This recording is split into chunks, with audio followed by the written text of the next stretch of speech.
So it is Wednesday, 5 o'clock. Just pulled up to camp here in Utah, in northern Utah. Kind of up in, well, they say Utah doesn't have a panhandle, so up in the northeast corner, right on the Wyoming, Idaho, Utah border, right near Bear Lake. So same area I camped on the first night out for July 4th, but thankfully there are a lot less people here this time. Of course, that does not mean that there are not still RVs that are pulled up these spurs and these trails.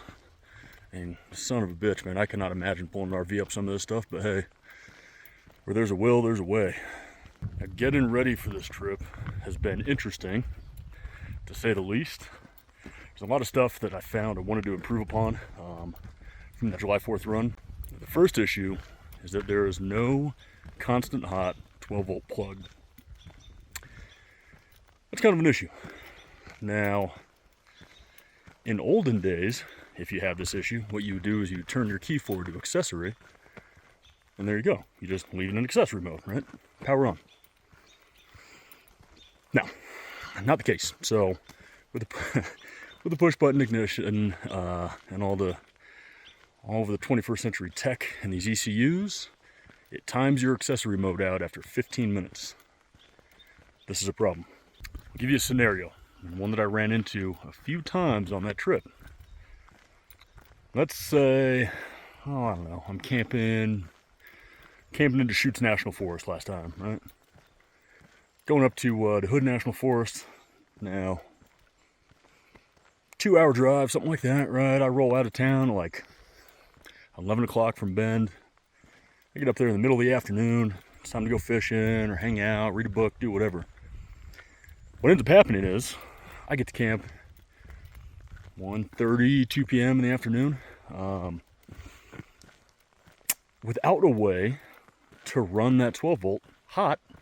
I have to rely on the Jackery for the fridge, that is, right? Unless I want to be eating rotten eggs and spoiled beef, which I really don't.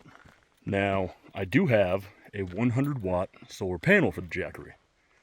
The problem is, as you might have heard, that in the Northwest, sometimes, even in summer, it gets a little cloudy from time to time. Especially when you gain a lot of elevation from a very otherwise low elevation area, like on Hood, or even butted up against the range, Central Oregon. That weather really likes to sit. You get like Manzata clouds and all that kind of stuff, whatever. I'm not a meteorologist, but that weather really likes to hang out when there is that much of a contrast between elevation. So if there's rain, if there's clouds, it stays around, which means that solar panel does fuck all. So I'm sure you can put two and two together and realize that essentially what that means is I could kill the Jackery by midnight, maybe. If I just start running it and the weather's not cooperating to run the solar as a backup. It's kind of an issue, to say the least. Now, on top of that, what I can do is I can treat the fridge like a cooler. I can leave it off for, I don't know, 2 or 3 hours at a time. I can turn the truck on and I can run it enough to let the refrigerant do its thing and recool it, and I can play that game. That's really fucking annoying, let me tell you. Really annoying. And it's not really a good solution in my mind. I can't imagine that's great for the fridge or the truck's battery. So we needed to figure something else out. So what I did was rolled over to Dan's. We put in a 1500 watt Renogy inverter. That'll give us a constant hot, plenty of output, and I think that's going to solve our power conundrums with the fridge. We'll see how that goes. There's not a whole lot else I need a lot of constant hot power for, but I do like to eat food. It's pretty cool, so I want my food to actually last. Now, the other issue I had was that it was really annoying trying to grab stuff from the back of the bed in the truck with the topper on, with the drawers in. It creates a really, really short area to work within, and reaching back 6.5 feet is kind of a pain in the ass, especially when it's like 95 degrees inside the bed. The stuff that's back there is heavy. It's this whole ordeal. So, given that I have the decked drawer system, I figured, they've got the cargo glide. I'll get a cargo glide, put it on the drawer system, slide all that shit out, bang, bang, boom, we're off to the races, right? Well, of course, comedy of errors. Apparently, when Decked acquired Cargo Glide, there were some old models that weren't designed to work with the deck drawer system. And of course, that's the one that I got. So the hardware actually didn't work with the drawers. And that arrived and was ready, quote unquote, on Tuesday. Today's Wednesday. So I do not have a Cargo Glide. That did not happen.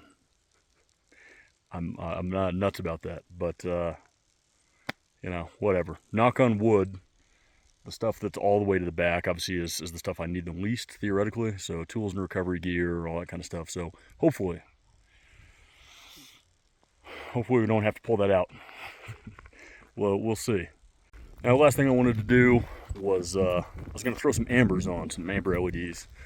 Just put them onto the winch plate because there's some holes that are pre-drilled for like their bull bar, whatever the hell it is. And I just figured, hey, why not? I'll just drop the hardware through there. And it's like a de facto mounting point for some ambers, right? Give me a little bit more auxiliary lighting when I'm wheeling around at night. Amber's really nice. You get more contrast than white light. So, yeah. I ordered up a pair of $80 pods off of Amazon, whatever. Reviewed really well. Supposed to actually be IP68 waterproof. So I was thinking, yeah, this would be cool. And me being the dumbass that I am, I got them in. Didn't open the box. I just kind of assumed that being, a Chinese special, they would come with their own relay and harness, because these things usually do. And they didn't. So, didn't have a wiring harness for them. I'm absolutely not going to build one from scratch for something that cheap. And didn't have time to order the correct wiring harness for them in time. So, that also did not get done. We got the inverter in.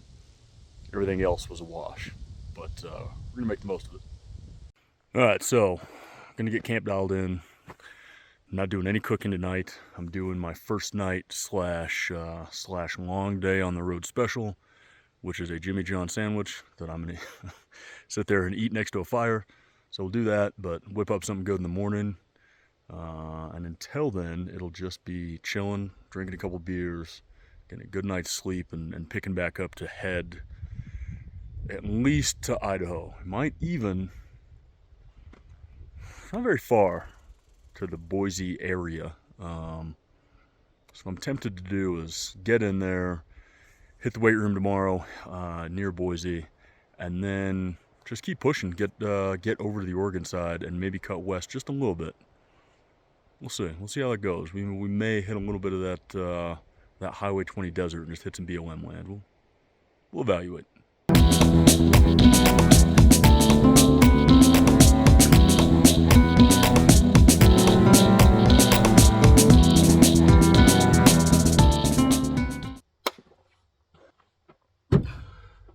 All right, trail run's complete.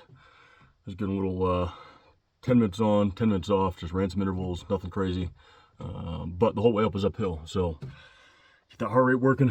So I'm about ready to eat some breakfast and top up on today's water. And I'm sure you've seen these elsewhere before, but if you haven't, let me tell you, one of these USB rechargeable water pumps, game changer. Put it right into your water jug. No more flipping the cap and pouring stuff out, and there's water getting, all over the place if you're missing, or you're trying to balance 40 pounds of water. None of that screwing around. Put this thing in there. So if you haven't got a water pump, go get you one. Thank me later.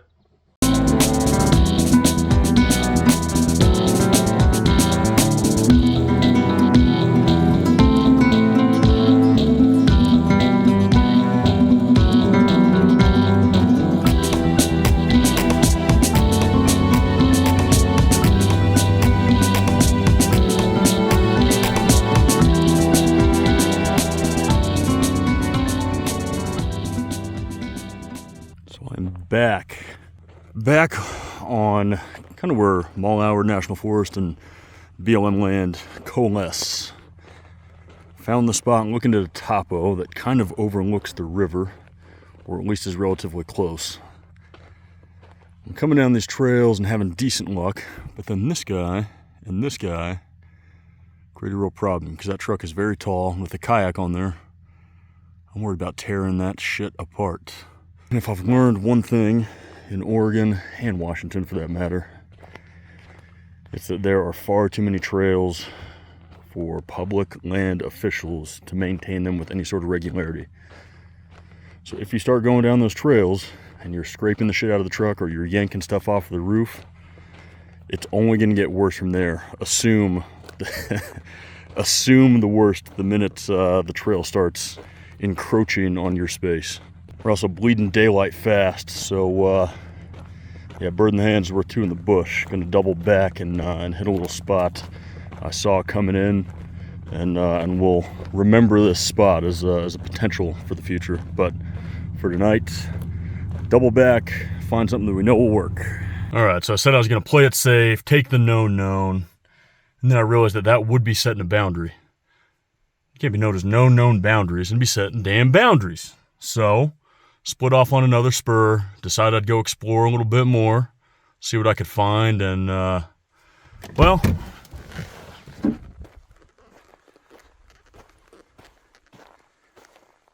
I gotta say, I ain't mad about it.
Well, I'm sitting at the camp that I had marked for tonight.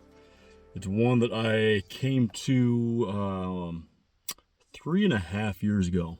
Yeah, March of 2019. So my old man lives over in Gig Harbor, up on the peninsula, and so way back when, a full 6 weeks after I moved to Oregon, I figured I'll go see my pops and then find somewhere to camp up near him. So looked at the topo, marked a couple spots, rolled up here and found this one all that time ago. And I figured, hey, it'd be cool to come back and revisit it. Well, as trails and forests are wont to do, it has changed quite a bit. As I got up to the spot, I was all like 130 meters away, and then there was this giant tree that had fallen across the trail. Was too low for me to get the truck under without smacking the kayak. Something had to be done. So I got through that, got up here, and well, unfortunately, the camp spot ain't much better.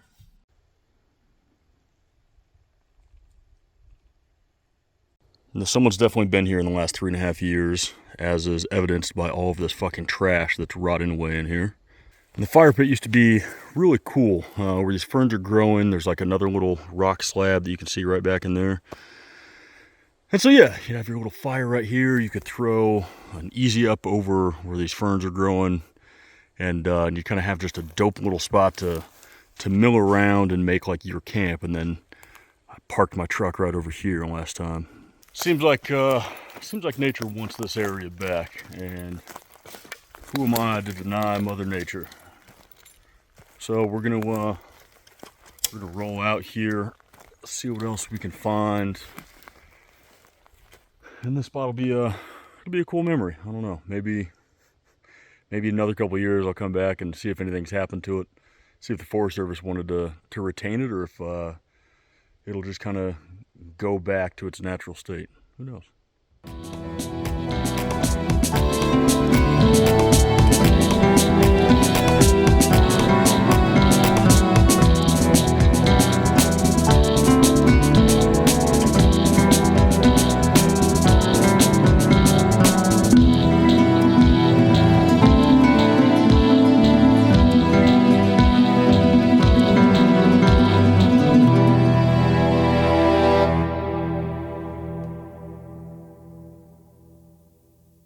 Well, that's going to do it this time.